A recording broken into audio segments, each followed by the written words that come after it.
In this video, I'm going to illustrate how to colorize old photos.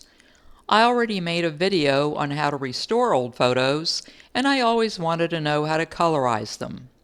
I'm going to use Affinity AI for this, as I haven't tried any of the AI tools yet in Affinity. In order to access Affinity AI, you'll need a Canva Pro subscription. When you have that, you'll see this Canva AI star up at the top of your toolbar.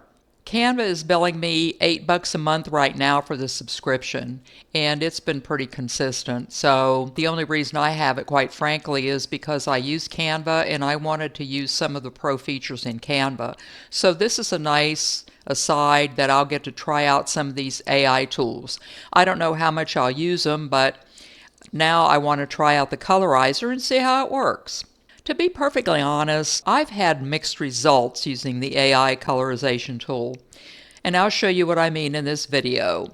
If you have the Canva AI icon and haven't used the tool, you'll need to install the program. So when you click on the icon, you'll get a pop-up. So if I click on it, nothing really ever happens. And that's because I've already installed the program. If you get that pop-up, you will need to click on machine learning and make sure colorization is enabled. What you do is you'll go to edit and then go to settings, and then you'll see this. This is the pop-up that if you haven't used any of the AI tools that you'll get, because what it needs to do is it needs to install a little app in order to work. And what you'll need to do is to click on machine learning, because that's the AI, and the colorization is the one that we're using. Right now, see, I have the colorization app enabled because it's turned on. You also see that there's a crown there, and that means that in order to use these particular machine learning tools, you've got to have the Canva Pro subscription. So once it pops up and it installs a little app, now with me, when I first did it and it tried to install the app, it took a really long time, and I don't know why. It's like it was thinking about me or whatever. But once it gets done installing it, it should pop up, and then you'll have the opportunity to make sure this thing is enabled. And once you do that, you can close it and you'll be ready to go. Now this first photograph is of a woman I got from Pixabay. And it was originally in black and white. I didn't do any black and white color adjustments or HSL color adjustments on it. It really was in black and white. Now, the first thing you're going to do in order to use a colorizer is make sure that the layer is selected. If it isn't, then nothing's going to happen. And then you'll go up here to this star. And when you click this star, this menu will open, and you'll go down here and you'll select Colorize. And it may look like nothing happens, but something is really happening. In order to see what has happened, you'll need to go down here and see when I mouse over mirror view, how all of a sudden she's in color. So if I click on mirror view, it's going to show me two things. It's going to show me the before picture of her and the after picture of her, where the AI tool has filled in all the color. If you want to adjust the colors, these are the two sliders that you need to adjust. You have saturation, where if you turn up saturation, what happens is the colors become brighter. So I don't know how bright you want these colors. I think it depends on your preference, but what I like to do is I like to look at the skin, because to me the skin is always a little problematic, and if you turn the saturation up too high, you'll end up with a lot of pink in the skin, and that doesn't bode well. If you like the temperature of your colors to be a little bit cooler, you'll just turn that down and see how that's a little cooler. I usually don't like it down this much, but I'm thinking I really like that, and I like the way she looks. So once you get the way she looks, then you'll be done, and all you have to do is to click this apply. And that's all there is to it. So this is pretty sweet for having no photographic talent whatsoever, don't you think? Just wait. Okay, next up. This picture is of my parents, And it was taken in 1952 in front of my dad's car. If any of you can tell me what make and model and year that car is, please leave it in the comments because I'm dying to know. I'm not even sure what color it is. The first thing I want to do in this case, on this one, is do a curves adjustment because I really want to have more contrast. So I'm going to go down here to the adjustments circle and click on the adjustment circle and then search for curves. I've been using the curves adjustment more and more. At first it wasn't giving me very good results, but I think it's because I really didn't know what I was doing. And then I figured out it didn't matter because you just do the curves adjustment to whatever adjustment you want. What I want is to have a darker image right here. So I'm going to adjust the curves and see what kind of, ooh, I don't like that, what kind of adjustment I can get. You'll find that when you use the colorizer, it loves you more if there's more of a contrast between the whites and the blacks. So that's what I'm trying to go for without making it look too weird. Right here, there's this glow where the sun's hitting the car that created a little bit of a problem when I did it before, and we're going to see what happens when I do this. Okay, so I got, let me turn that down. Oh, I don't want that. I just want it enough to where I still want to see his pants, but I'm trying to get rid of that, that glare right there on her skirt. But I think we'll stick it out here, and then I'll leave it like that, and then I'll close this, and then we can now colorize it. Now we need to make sure when we colorize that the picture is selected, but right now the curves adjustment is selected. So what I'm going to do is I'm going to nest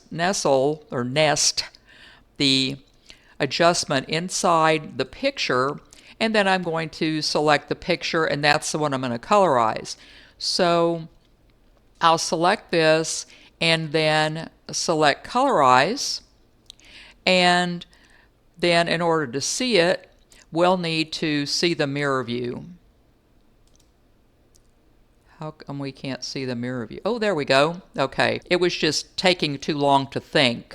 Okay, now on this is really kind of weird, and so I'm going to keep with my original thought process and pay attention to the skin, because to me, if you don't have the skin right, everything else looks like they're plastic dolls, and I don't want that to happen. But already notice that this colorization really isn't as good as that picture I got off of Pixabay, which was taken recently. So this is an older photo. I don't know for a fact, but I really think that matters, how old the photos are. So I'll turn the saturation up. What you're doing is you're bringing out the colors a little bit more when you turn the saturation up. And then if I want to cool it off a little bit, turn the temperature down, just keeping in mind that I want them to have normal skin tone, and I don't want them to look like Barbie and Ken. I'm not real positive what color the car is supposed to be because I've never seen it. This looks like it's rusted, but really what it is it's sitting in the shade, so it's going to look like that, and I don't think the colorization does that very well. I mean, look at what it looks like over here. The plants are green, and they're supposed to be that way. These plants back here are green, and I happen to know that this barn back here is one of those old mail pouch tobacco barns where they put that on the side. So this is the exact color that it's supposed to be. So if I look at the ground here, this is really what the streets look like where my parents are from, or they used to, not so much anymore. So, and as far as the house, this has like a lilac tinge to it, and I don't think it was, but I could be wrong. It could be white, but I don't know. I mean, my grandparents had their house painted like 2 or 3 different colors, and I was not around in 1952 yet, so I don't know that. So I think what I'm going to do is I'm going to leave this here to go here, and I'm just going to select apply, and then we will see that everything pops up here. This, I'm iffy on this. I really think that I like the black and white better. I think the skin turned out okay. His pants are either supposed to be brown or black, and the socks are white, so that's right. She's wearing hose, so that looks like that. And I think the car is supposed to be kind of a grayish color, so that would make sense. And the plants, I wish they were a little brighter. The sky, I wish it was a little brighter, but we would have to manually do something else to change that. And there's this male pouch tobacco barn back here, which is really the color it is actually. Some of them are red and some of them are this color. So I think we're going to go with this, but if I were to keep this picture, I would stick with black and white for me, but it was fun seeing this. Okay, my next picture is of Jimmy Carter and Anwar Sadat. This was taken in the 1970s. I had an additional problem with this one and I didn't fix it before I did the video because I wanted to show you how to fix it if it ever happens to you. When I pulled it in, it came in as grayscale. The way I knew that is when I tried to colorize it, it said, well, this comes in as, I got a message saying it came in as grayscale and you cannot colorize, blah, blah, blah, blah, blah. Okay, another way you can tell is look at this up here. So this is the grayscale box. This is not the color box. So you're going to need to fix that. Now I know it says up here that it's RGB, but they're lying to you. It really isn't. So if this happens to you, what you need to do is to go up to Document, and then go to Setup, and then Convert Format right here. So you're going to click on Convert Format and see how it pops up right here and it says Gray 8. Well, you'll need to click the box and change it to either RGB 8 or RGB 16. I'm not sure it matters that much, but just so long as it's one of those. And then once you select it, you'll click Convert, and then notice that our color panel, shows back up, and we should be ready to roll. Okay, now we can go and do what we usually do. We can go to here and then go down to colorize. So it's the same thing whenever you colorize it. The only difference between your photos is going to be if you've got to make any alterations on them before you colorize them. You might have to add HSL adjustments or whatever, and you'll find out what I mean when I get to the sepia one, the very last one I do. Okay, so we'll click Colorize, and then we'll go over here and do Mirror View. And I guess it has to think. Oh, there we are. Go to Mirror View, and actually this looks pretty good. President Sadat looks really good in there. The coloration and all that. The only quibble I would have is Jimmy Carter's skin. And this is sort of common, I guess, with people who are he has a kind of a ruddy complexion, so his complexion isn't even anyway, but there's this pink around his lips. It's possible that that's normal because of the environment, but let's adjust the sliders anyway and see if that makes anything better. To me it makes it worse because it makes his whole face too red. But he has a ruddy skin complexion anyway. Turn the temperature down to see what that does. I think all that does is to change that. So we'll need to do the best we can. And other than that little nitpicky thing, I don't know how nitpicky you think that is, but that is actually not bad. And other than the grayscale hiccup, it actually turned out to be pretty good. And then if we're satisfied with that, all we have to do is to click Apply, and there is our photo. Okay, the last one. Notice how I'm saying this with a sense of gloom and doom. This is John and Permelia Crago, taken around 1860 to 70, somewhere in there. They're my ancestors. And sepia was pretty common with these old photos, and it seems to make Affinity go brain dead, quite honestly. And that's what I found out. So the first thing we're going to look at is what happens when we do the same colorization technique on these sepia photos. If you have a lot of these sepia photos from the 1800s, and you probably do, if they're from the 1800s, that was pretty common back then. You're going to have this issue too. I don't care what Google AI tells you, you're going to have this issue. So let's do this first. Already know it's not going to work, but I want to show you what it does. So we'll go to colorize, and then we will go to mirror view so we can see them side by side.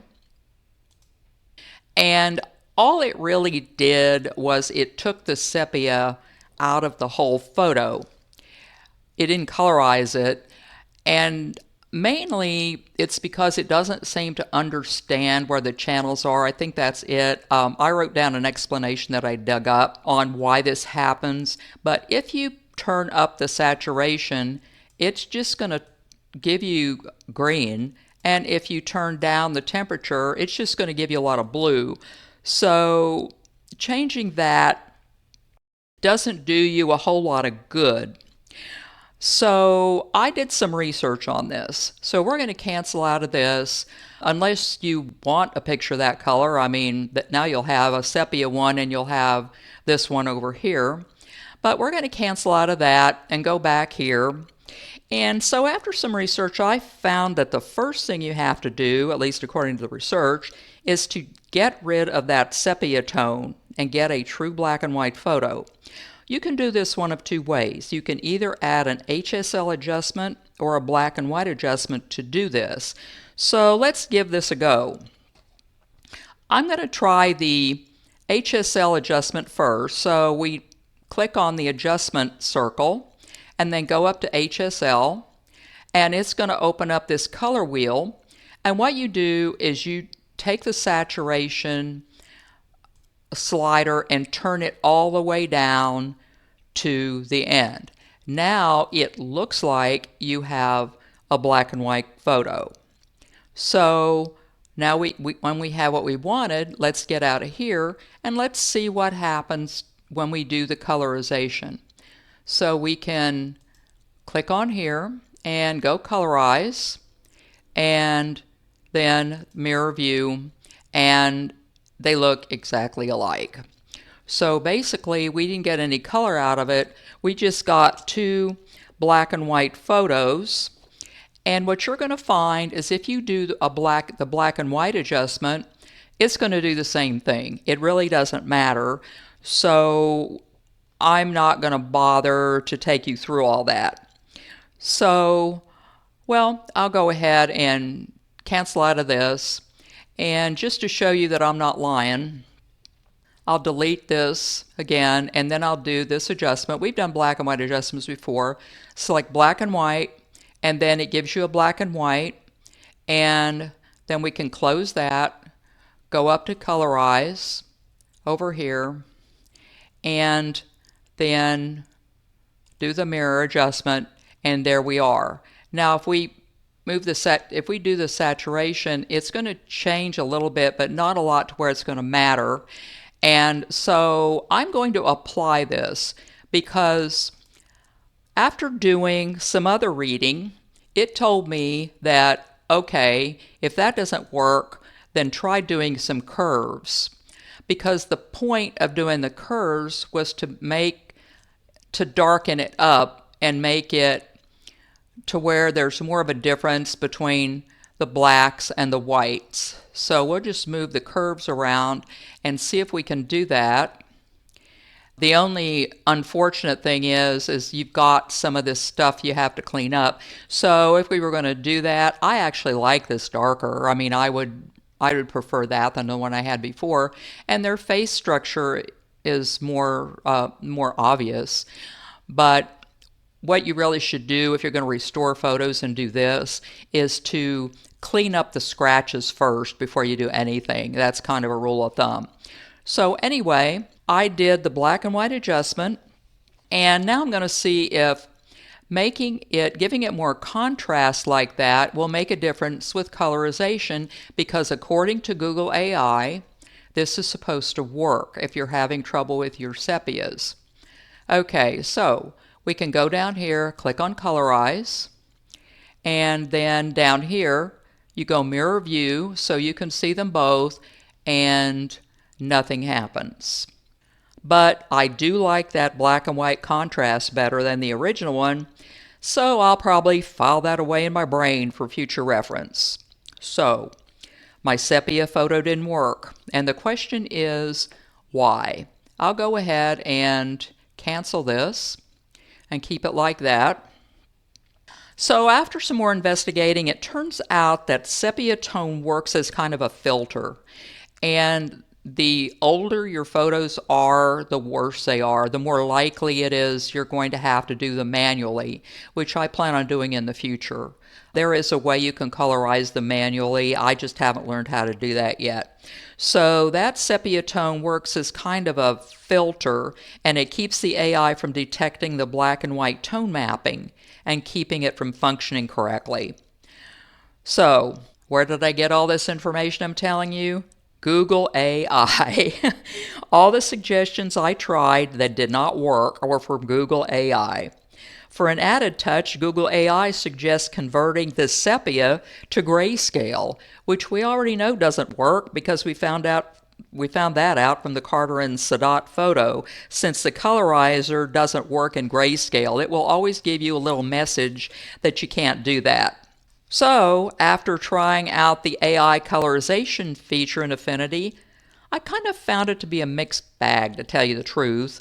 There is a way you can colorize your old photos by using the selection tool, and as soon as I figure that out, I'll do a video on that, and I'll do one on my great-great-grandfather that was taken around 1900, so it's got sepia on it. I included all the things that didn't work so that you'd be aware of it. I didn't want to make this as all perfect video when it isn't.